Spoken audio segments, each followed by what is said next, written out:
Our next guest released her debut album, 20-something, with warmth and sincerity, while completing her journey of self-expression, while helping others do the same. I'm your host, Front Row Phyllis, and we are thrilled to have joining us today, Alana Springsteen. What's up, my girl? Welcome! Thank you for having me. Blonde ambition hanging out back here, you know that. Right. Well, let's go back, 9 years old. I mean, I've never heard of such a thing. Well, you were writing your first song. Yeah.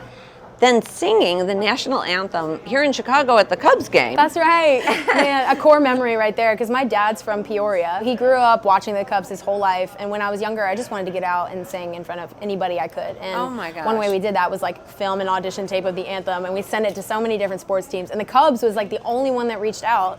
So that experience made me fall in love with performing even more. I was gonna say, yeah. A fun fact about that anthem too is a sign of being on the right path, you're doing what you're meant to be doing. My whole life has been dragonflies. Okay. They just pop up in the most random times. On the field that day, there were hundreds of dragonflies just swarming everywhere around me. Oh my gosh. And it's just kind of this crazy God moment. I just got a tattoo actually of a dragonfly. Oh my God, that's it's my newest one. Thank you. I love that. So lots of good memories here in oh Chicago. Oh my gosh. So what went into picking the songs for this album? After I wrote the title track, like I mentioned, I was at Liz Rose's beach house. Yeah. She's been a mentor, a friend of mine. And she looks at me and she goes, if there was one song that you could play somebody to encapsulate who you are and what you want to say at this point of your life, what would it be?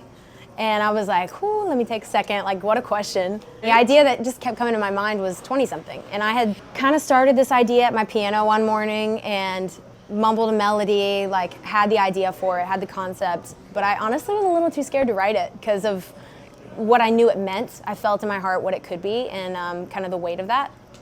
And I don't think I had the guts to write it until that day. And we wrote 20-something, and it really framed the way I wanted to release songs this year. And I knew that I wanted to talk about my experience being in my 20s, and it instantly had me putting songs into categories, the messing it up songs where I wasn't trusting my gut, falling for the wrong people. My luck in love has not been the best, girl. I know. I gotta be honest.